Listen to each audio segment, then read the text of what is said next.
Do you want to start watching cartoons? I sure do.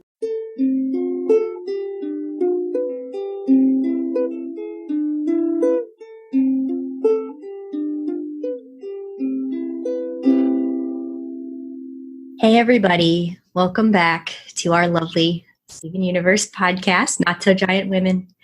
It's Daria and Ivy now, barreling into the second half of season 1. We're ready to tackle house guest. So instead of asking the obvious question, I'm going to ask something more vague. The house guest we're about to see, is it someone we know or someone we're about to meet? I think someone we know, because often these stories, these house guesty stories, like to go, well, this person's fine when they're not in our house 24/7. So they could be playing that trick. Mm-hmm. So you think it's not anybody new who's going to be a guest. It's someone that doesn't usually live in the house, but we already know. Yeah. Up until season 1A finale, I would have thought it might have been a new person, but now I have a better idea of the relationship between our gems and the rest of gem kind, so it doesn't seem likely anyone will be stopping by. Yeah. All right. Well, let's see if you're right. Go. Are the crystal gems will always save the day. Good night, Dad. Good night, Stephen!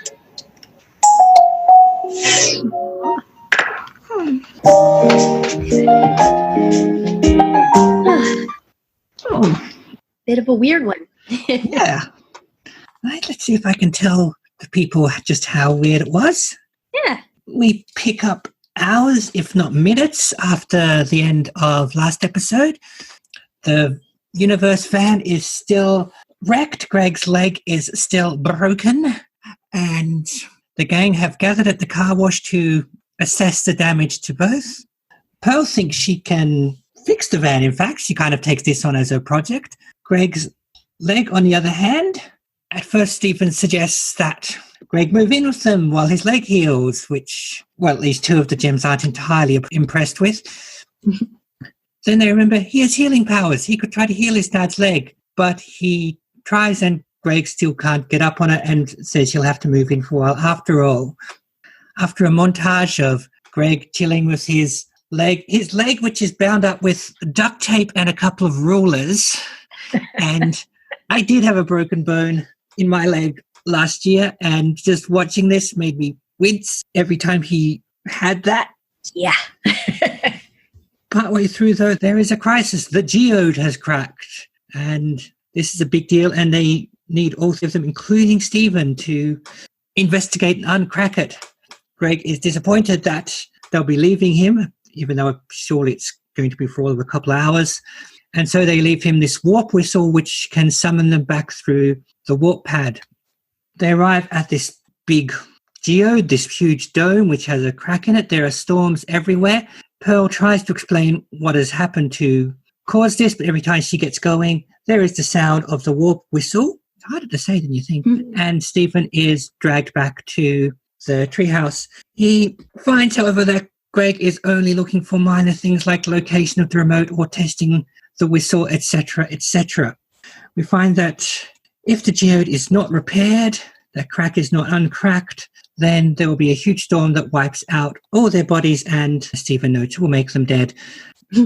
They say Stephen's healing powers should be able to cover it, but it doesn't. He's lost his mojo because his healing saliva did not work on his dad. They go back home to formulate a new plan. Greg has summoned with the warp whistle again at this point, and this time it's because he just saw a funny commercial. Stephen is getting kind of exasperated. This is Stephen we're talking about. Nonetheless agrees to go and get snacks for Greg from Big Donut. Halfway through, realizes he hasn't asked Greg which snacks he wants, comes back to the house and finds that in his supposed absence, Greg is in fact up and about and dancing in front of the fridge. Difficult to do with a genuinely broken leg. His leg is not broken. He has been faking the broken leg. The healing saliva worked first time. He just wanted to come and stay in there with his son for a while. But he did actually selfishly make his son run around after him and endangered everything with putting Stephen's powers out of whack and continually interrupting the geode mission. So Greg concludes that all this is his fault and uses the whistle to warp back to, or not for him, to warp to the geode. Stephen runs up and follows him. He tries to encourage Stephen to be able to use his power properly. It still doesn't work. However, Greg has another idea. The duct tape he offered to Pearl to fix the van. He's a great believer in duct tape. And the duct tape actually does seal the crack in the geode and the weather becomes calm again. Fade to later on the beach. Pearl has finished fixing the van and runs off a big deal of automobile talk that I don't understand, but I guess means the van is better now.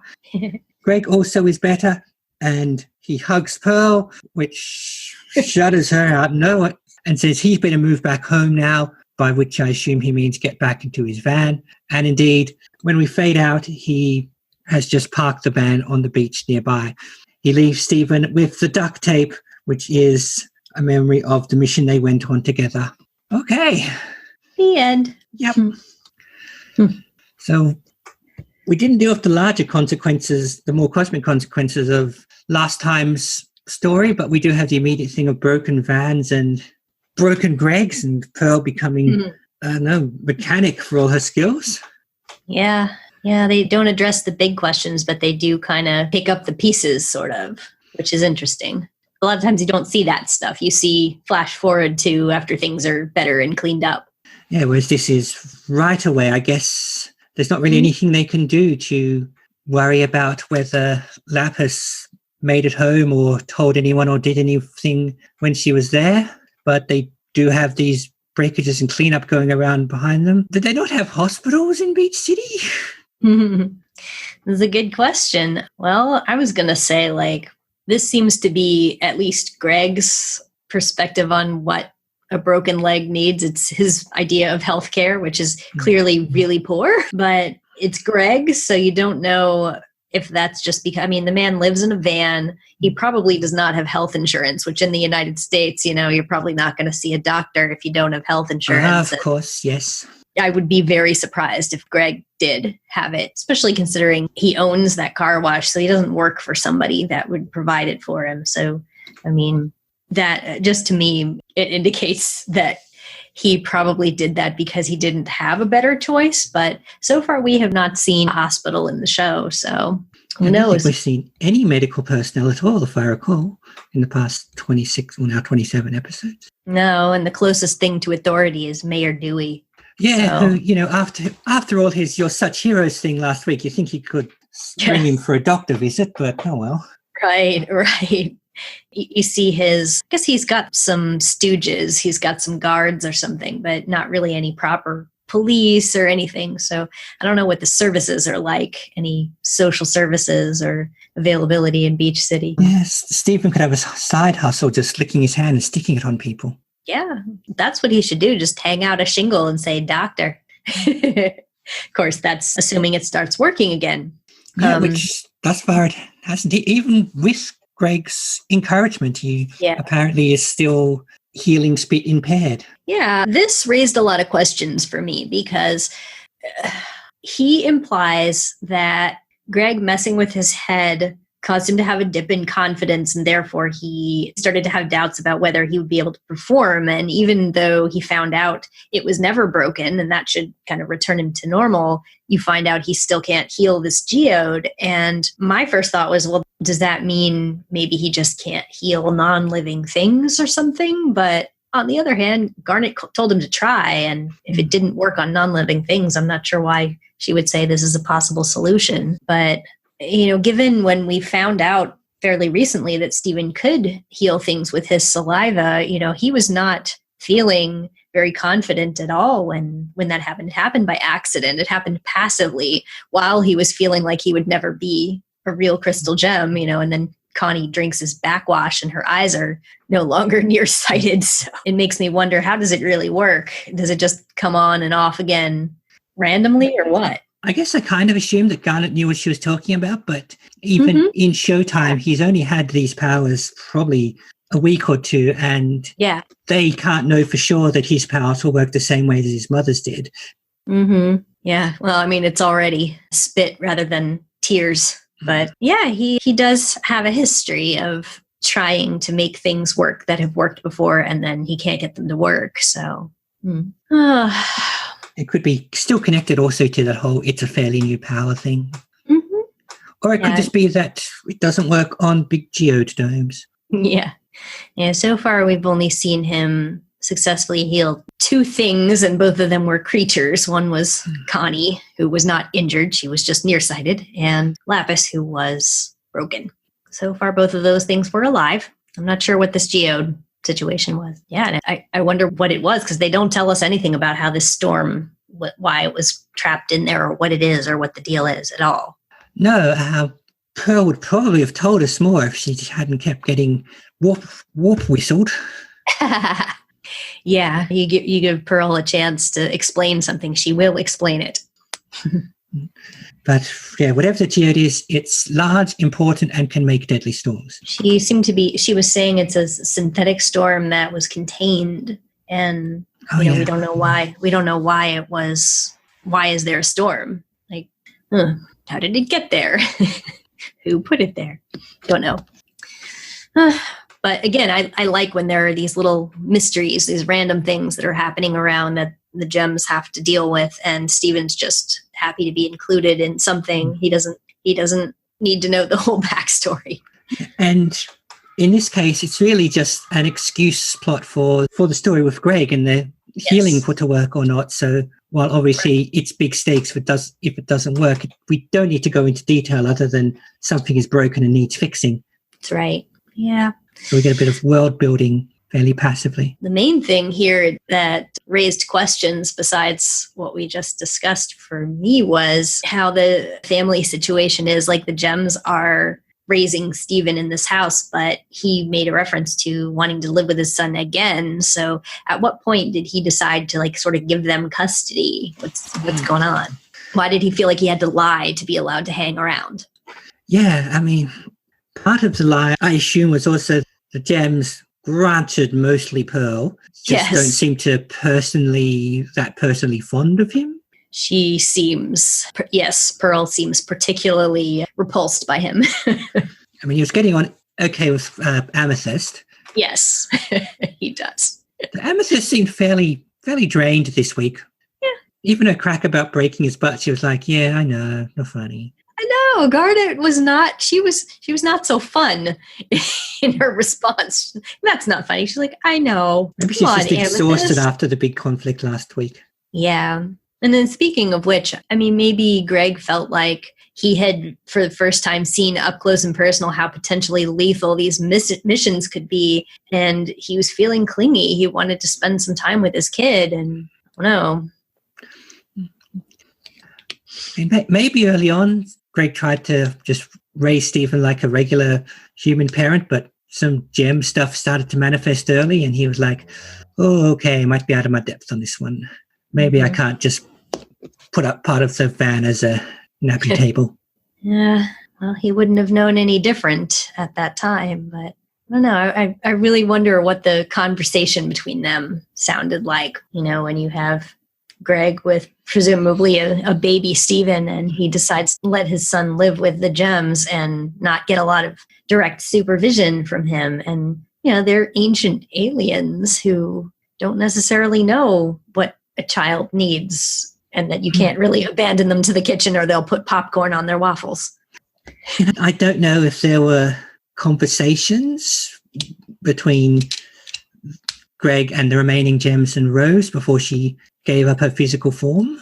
Mm-hmm. I mean, it's always presented to us as something she deliberately did, or at least that's the implication. So presumably they would have at least known in advance that there would be -1 Rose plus 1 baby, and the baby they'd probably take a fair guess the baby would be half of their respective cultures / species, and that this was something they would all have to get in on.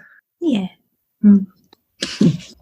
But yeah, we of course again don't know much about Rose as sort of her minute-to-minute personality either, so how that conversation might have gone is still kind of up in the air. Yes. Whereas we did get to see a little of what hanging out with Greg would be like, and the kinds of things that they would do together, like that weird breakfast that they ate while that montage was going on. They ate some kind of almost together breakfast looking stuff. But, yeah, I noticed it was a bit together breakfasty, and Greg is just chowing down his bacon, and they spilled stuff everywhere really watching TV. And, they're sitting there taking a bath with the hose. And yeah, what's that about? Please don't tell me there's been no bathroom facilities in the beach house for the past however many years. Yeah. I wonder if that was just that they didn't want him to climb the stairs or something. I don't know. Yeah. Well, you would have had to take him down the stairs to get him to the beach. Yeah, it's true. Or you could just throw him off the side of the patio. He'll be fine. I don't know. Well, Amethyst can shapeshift to a trampoline or something to catch him. There you go. So I started watching this show at the end of season 1. Like, I jumped in after the whole first season had aired. So I was not part of the fandom when this episode aired. But I heard that this episode made a lot of people really mad at Greg because of the crying wolf trope. And then also that he was lying about his broken leg. So this was not a good look for Greg Universe. Really wasn't. And even in story, Stephen got pissed off at him, which is not something Stephen does easily, particularly at his own dad. Right. Yeah. And it's relatively short-lived. I mean, he just turns around and looks at their instruments together, his ukulele and his guitars, looks at him and gets sentimental immediately. But yeah, you're right that seeing an outburst like that from Stephen indicates a level of seriousness. And this is a boy who doesn't even get angry at people who flat out abuse him, a la Lars. Yes, that is true. So he's obviously got some principles that you've got to wear away to find. Once you crack at them, he's going to snap, even if just a little. Mm-hmm. It's a little uncomfortable to watch that, to see them kind of snipe at each other. And Greg's kind of defending what he was doing, and he knows that it was crap. But it's really uncomfortable to watch when they're having a disagreement like that, and just watching them, disagree. You want to see them be hanging around like earlier in the episode, like taking a bath with the hose and watching somebody get their wig stolen on a YouTube or something. I don't know what they were watching. It looked like he was parodying those like bitchy model shows that were probably all over reality TV for a while. I think you're right. That's what it looked like to me too. Didn't know that was a type of entertainment that they like. Well, Stephen is also fairly easily amused with what he watches, and I guess we know where he gets it from now. Mm-hmm. Yeah, I'm going to guess that Greg does not have incredibly sophisticated taste in entertainment. So I notice, I guess I've kind of noticed before, but this episode made it stand out. His tan line is constant, despite the fact he's always just got the vest on, but he's still got the tan line that ends as if he was wearing a proper shirt. Yep. And same with his shorts. Like, he's wearing shorts, but it looks like he has a tan line that ends at his ankle. So how does he get those tan lines if he's always seems to be appearing on screen wearing something that shows it? We've seen that's what he wears at work too, so it's not like he's got a uniform on all day or something. So it's true. Yeah, he does occasionally appear in slightly different clothes, but it is true that almost all of the time we're able to see all of the tan lines. Maybe there was some kind of gem glow incident in his past that burnt it on. I gotta say, that was one of my theories.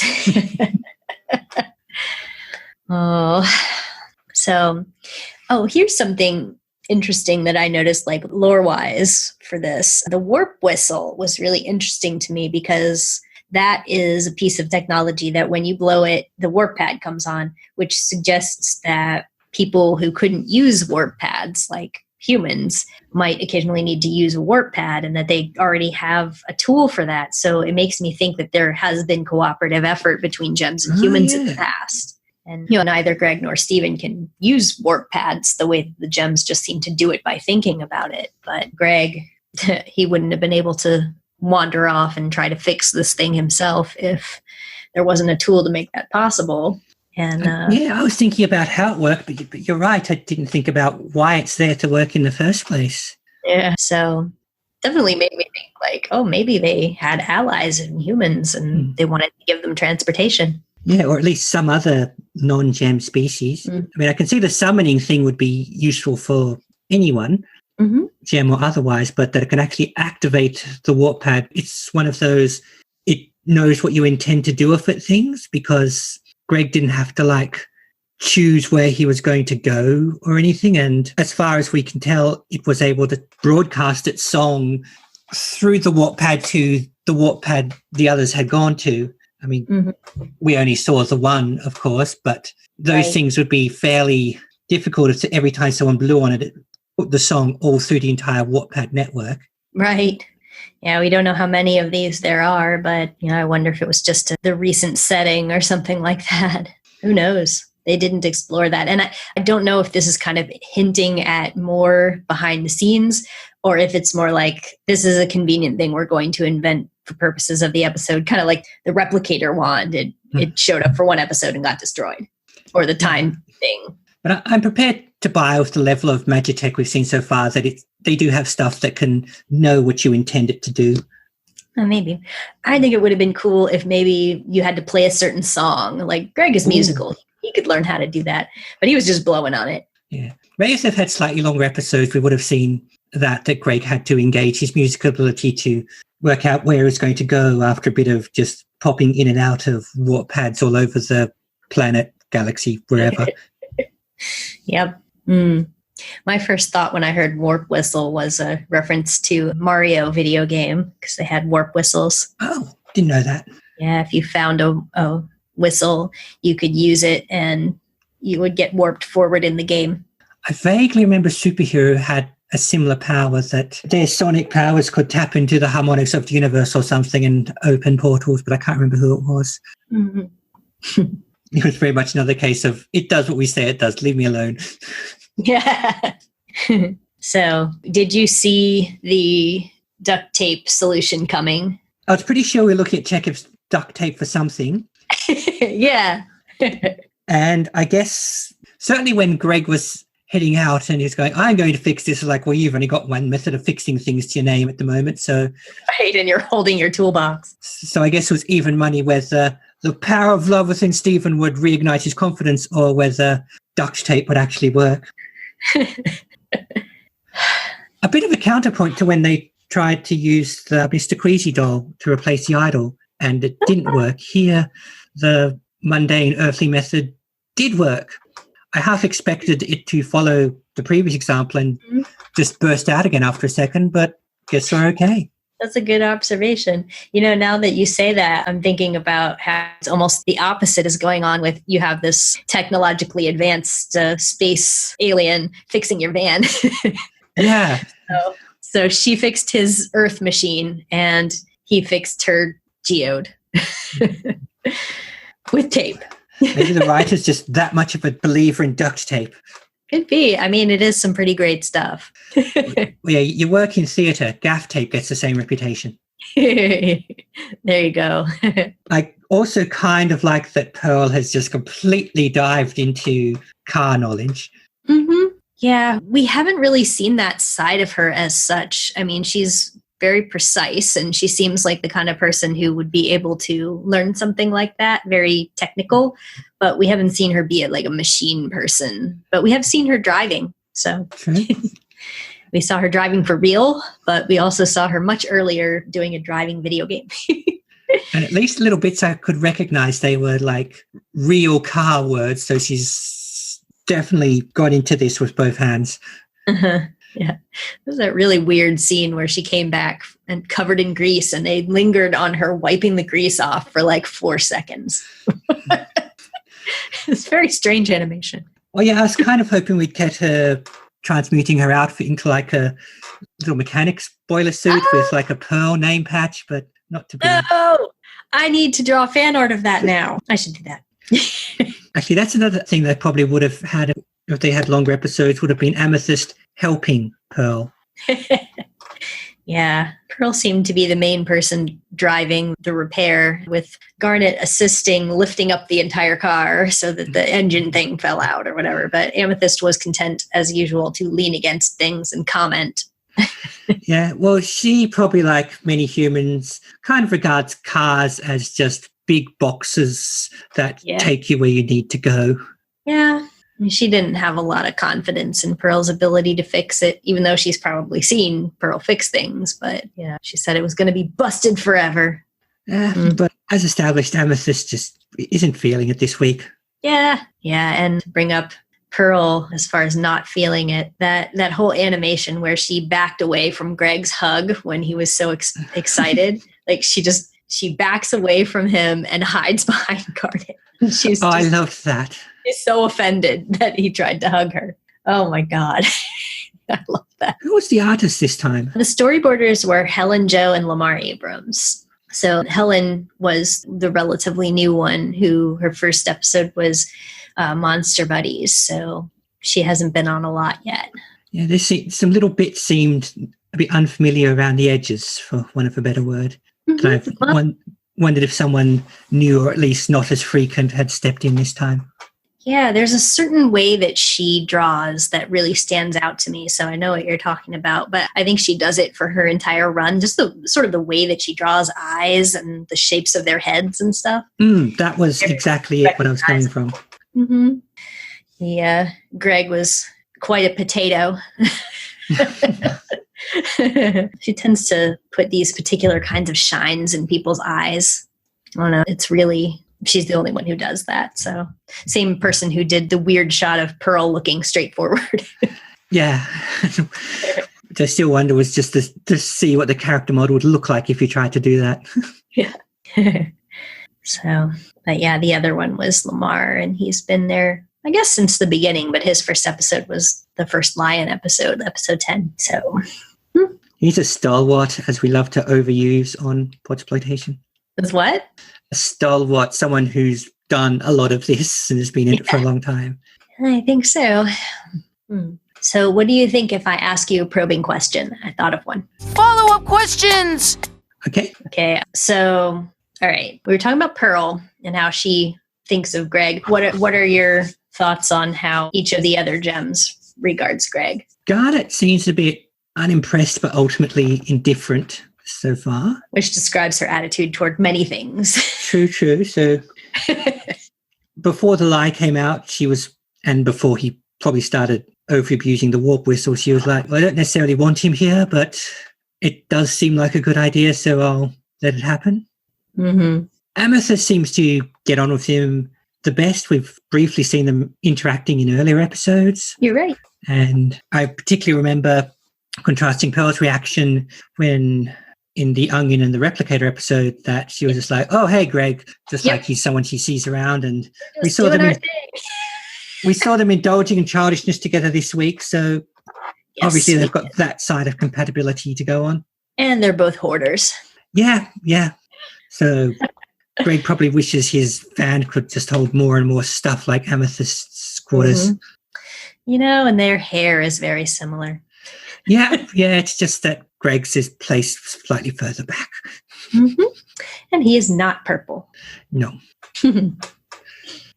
As explored, he's stuck in a tan and pink configuration. Yeah, year round. Seems. Yeah, well, I guess it's still crashing towards summer. The break was about to start last time, and we picked up straight away. So. Mm-hmm. Yeah, it's got to be summer right now. I'm glad that Steven's on summer break, Yeah, from nothing. Yeah. And at least he has his ocean back and he can swim in it. You don't see a lot of him swimming, like just playing in the ocean. We didn't really see anyone else this week to speak of. Yeah, you're right. Yeah. He even got interrupted before he made it to Big Donut. Yeah, you're right. It was just the Gem family and Greg. And if you count the actors on the bitchy model show. Yeah.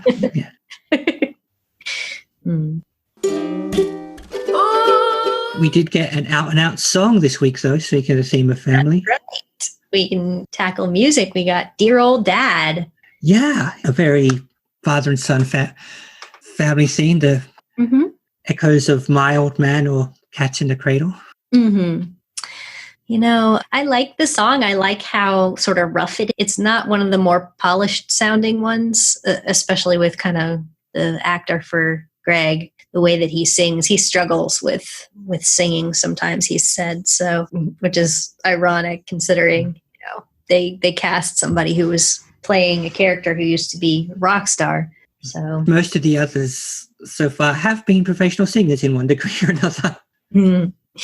Yeah, definitely have more vocal experience than him. But so, I don't know, the song is not a popular one in the fandom. A lot of people don't like it or thought that it was cringy, but I thought it was sweet. And I liked that it wasn't overly kind of one of the more polished ones because that felt like authentic from them, I guess. Yeah, the roughness made it feel like something it was sort of cobbled together by the universes during their sudden proximity to each other.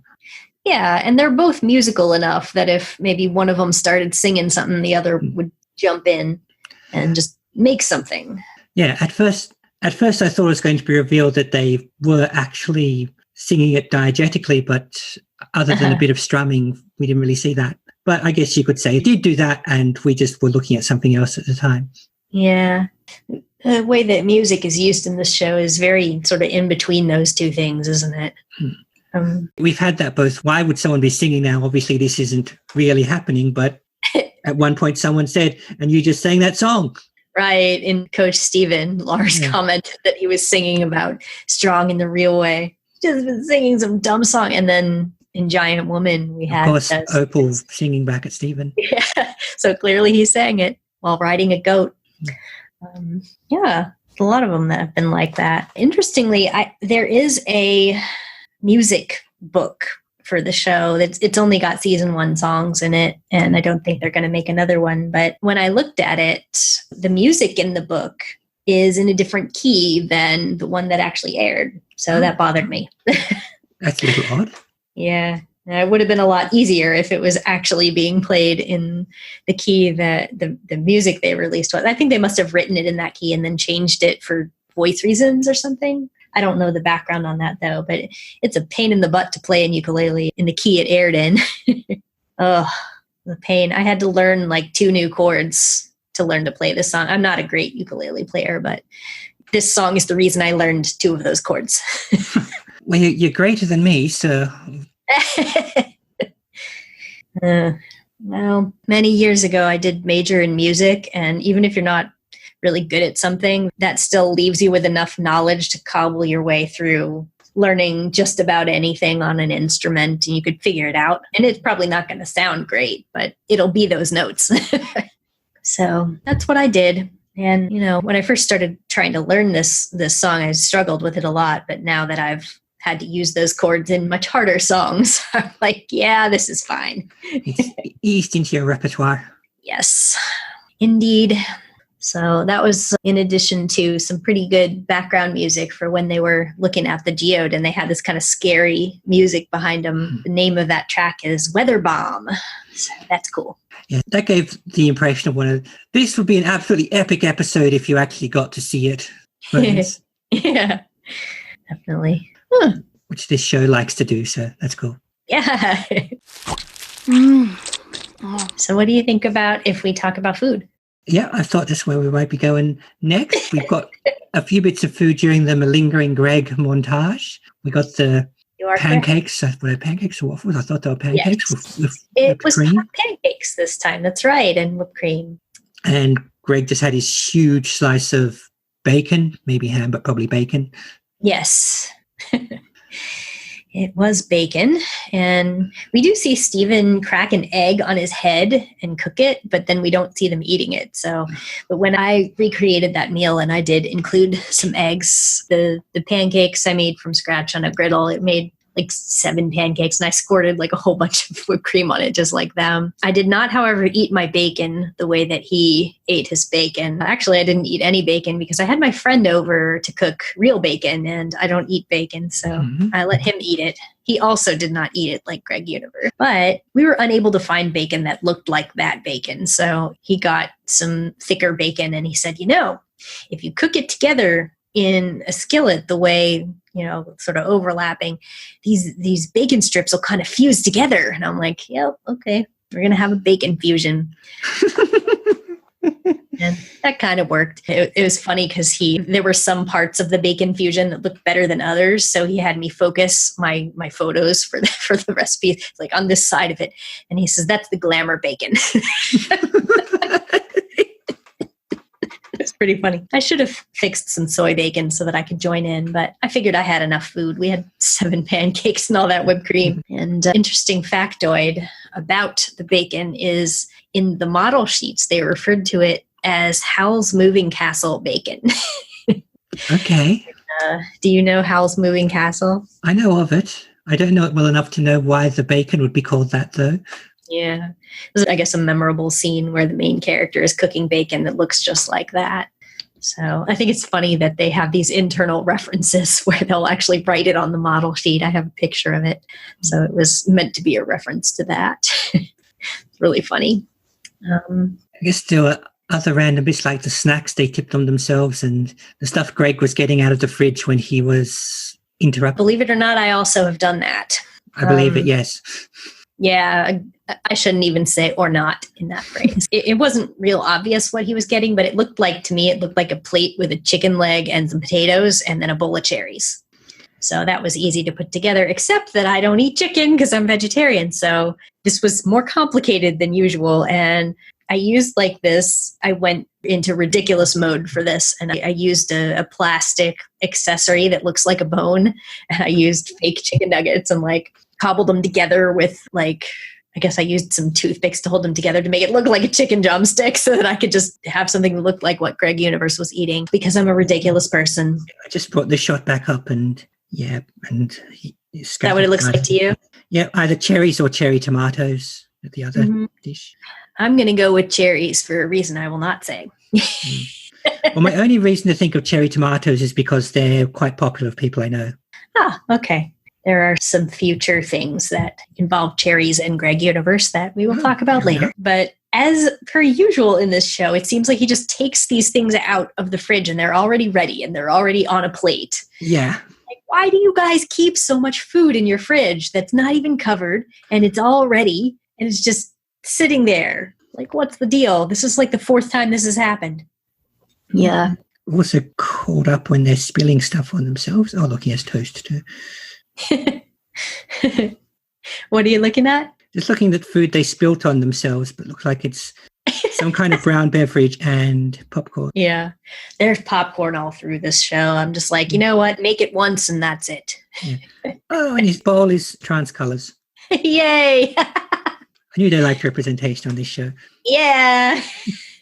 I bet you anything it was not a coincidence. But yeah, the potatoes and chicken leg and cherries meal, I decided that there's not very much that's special about this. It's almost kind of only a ridiculous person would recreate something like that. So I also sort of did some Greg Universe cosplay while I was doing it in my kitchen, dancing around in a little white sleeveless shirt and cut off jean shorts, just pretending to be Greg. I don't have the epic tan lines or the bald spot, but I've got the long hair. Did you duct tape a ruler to your leg? I did not. The angle of the shot would not show that far down, so I didn't bother. I should have done that. I failed. I've failed us all. I'm just not enthusiastic enough of a fan, Daria. I am sure if I dig deep enough that there will be someone who has done their Greg cosplay complete with leg accoutrements. Oh, I don't think I've personally seen that, but I have seen some really good Greg cosplay. I actually one time saw in person, I saw somebody cosplaying as Greg Universe and his daughter was cosplaying as Lapis, which was kind of a strange combination, but you pick your favorite character. So The other I saw a guy who definitely could cosplay as Greg if he wanted to. He would just need to get the appropriate clothes because he had pretty much everything else already. Oh, I also did not have the beard. That's right. I guess there's not a lot of alcoholic beverages references or anything in this show, so I can't necessarily call that a beer belly, but maybe an ice cream belly. I don't have that epic of ice cream belly, so, it was closet cosplay. Oh, new cosplay. Closet cosplay. There you go, new term. If only I had known that. The description for the episode was, quote, after injuring his leg, Greg comes to live with Steven and unintentionally interferes with Steven's powers. Gives away a lot, but at least it doesn't say that it was a lie. Yeah, they probably could have established the premise just of the injured Greg comes to live with Steven and the Gems thing. Yeah, I would rather that they stop there. Because that really is like third act stuff, Oh my gosh, I can't use my powers now and I have to use them for this urgent mission. And I can't. My dad screwed with them because he tells the fibs. Mm-hmm. Greg scooting around on a desk chair for a wheelchair. I've done that. Yeah. Well, if it does the job, why not? I think I've only got a couple more little factoids to spit out if you want me to go there. One of them was right in the end scene. There was when they were showing the duct tape on Steven's nightstand. Underneath that, he had a Sailor Moon manga. So Steven reads Sailor Moon, which should not surprise anyone. I have a little anecdote about that, which a long, long time ago, I don't think I've seen anything like this before or since, but there was sort of an in-character interview in a Newsarama, I think is the name of the publication, that did an in-character interview with Steven and other characters, or at least one other character. And so they're asking questions and the answers are coming from the character, not any actor or writer.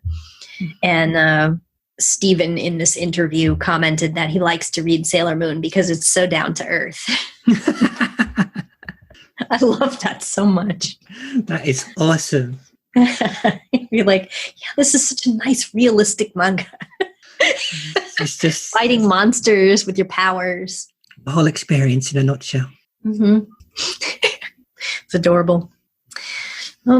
That's the end of my factoids that I can remember because I already told you who the artists were. So I only have one more thing, which is the merch. Oh, yeah. And that, in this case, I decided I will feature a Greg Universe special comic. They did an entire comic that was all stories about Steven's dad. So cool. I forget if it's spoilery still for you because it was pretty early, but this was released in 2015. And it's a special issue, so it says number 1, but there is only one. Yeah, they often do that with specials.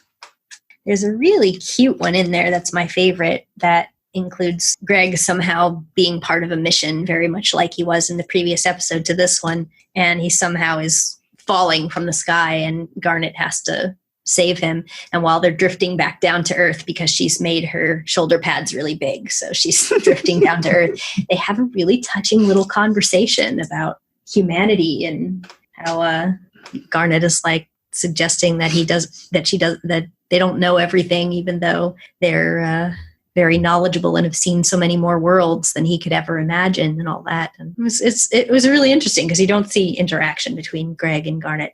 These are not canon exactly, but they're little side stories. Yeah. So there were a few really cute ones in there. There's one where they all go to the movies to go see, was it a Dogcopter movie? I can't remember now, but they have a thing where Lars and Sadie are trying to see, but they can't because Garnet sat in front of them and her hair is gigantic.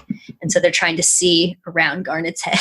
And she keeps kind of scrunching lower in her chair to try to let them see. And they're all wearing 3D glasses. Garnet has ones with 3 lenses. That's cute. Kind of cool. So that was fun. This is the back of it. It has Greg dancing around. Chilling out in his Walkman or his iPod or something. I collect all of the different variants of the comics, and I don't have the variant. It's one of only 2 in the whole series that I'm missing is the variant of this one. So I really want it. There she is. Oh. That's awesome. Yeah. Drawn in a very different style. So it's fun. I enjoyed it. So that is the merchandise. It's the Greg Universe Special #1 with no #2. Yeah, well, I've not read any of the comics yet because, of course, of spoiler protection, but I hope to one day. Yeah. They're a good time. But, of course, they never let the comics lead the canon at all. So they're always side stories. There's nothing new that you can learn about them. They could be fun, too. Oh, yeah. It is nice, though, because we've talked about this before, but I really like that so much of the story is things that are not necessarily plotty. I like the soft moments. Well, that's part of what makes the show what it is. Yes. So Takes time to breathe. Yeah, and I appreciate that after a short run of 8 issues of the first series of this comic that ran from 2014 to 2015, the first special that they did was about Greg. So that was cool that they decided to make all stories about him. I really appreciate that.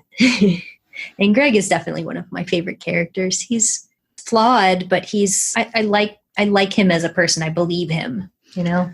Yeah, and I've also liked that it would be so easy to take him in a obvious direction that they really don't for the most part. Mm-hmm. Yeah, he seems like a pretty permissive parent, and he understands that Stephen is involved in a lot of stuff that he doesn't impose restrictions on him or anything, which, you know, that could be good or bad for a kid in some ways. Sometimes the same thing that's bad is also good in a way, and vice versa. But, you know, you really understand kind of where he's coming from as a parent, and you never doubt that he loves his kid. You never see him drawn up as a deadbeat at all. Yeah, and it would have been very easy to basically make him Homer Simpson, and they don't go there. Yes. Yeah. There's a lot of comparisons between him and Homer because of how similarly they're drawn. So, yeah, you don't ever get that vibe from Greg at all. Yeah. I mean, there are a few things in common, but then you're more into just some characters have things in common. You don't sort of feel that he's one step to the left Homer or anything. Right. Yeah. I don't feel like, at least personality-wise or function in the show-wise, that he's anything like Homer Simpson. It's more of a design thing, I think. Yeah. And with the very beginning where he's portrayed as, oh, this is a guy who was asleep in the daytime in his van that he lives in and has a sunburn and a bald spot and, you know, seems like a very typical, like, loser dad. But then you meet him and he's very genuine and he's a whole person.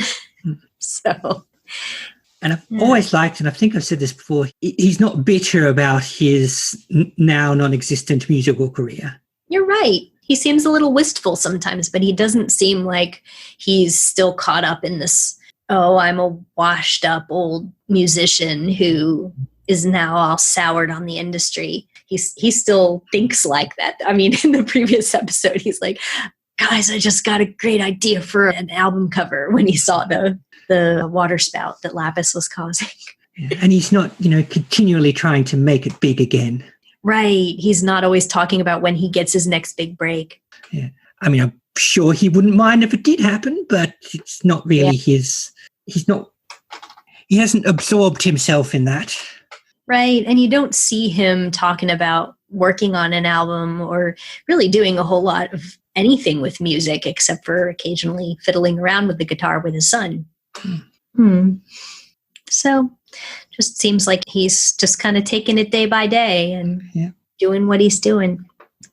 I do like Greg Universe, and I'm glad he was our house guest, which, as you saw, you were right. It was someone we knew. Didn't go in the, having this guy around all the time route, because the big thing ended up being his deception over his injury, but It was a bit of that. Yeah. I thought that was funny how she was so eager to say, won't I get in the way of your missions? Yes. She's like, no, great, you can fix his leg and no one will have to live with us. Maybe it's good she had the van repair to distract her. Yes. Tell us how you really feel, Pearl. So hard to tell. She does not strike me as the type that would be good at lying. No. She tries to maintain decorum, but it just kind of slips out. Mm-hmm. Well, the strength of her apparent loathing for the man is right front and center this episode. Well, there's probably part of her that thinks, no, one amethyst is enough. Oh, that is good.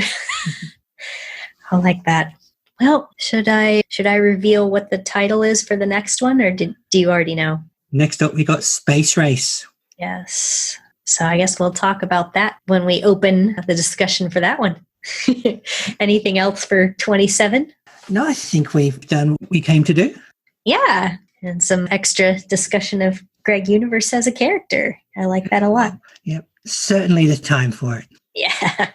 Yeah. So we'll leave you until next time to see if Greg is involved in racing in space. I already know the answer to that. Probably a lot of other people listening already know the answer to that, but I don't know the answer to that. It's all about my utter ignorance of things that happen after I've watched. That's the fun. You're right. All right. Well, thanks everyone for listening to us. Bye-bye now. Bye.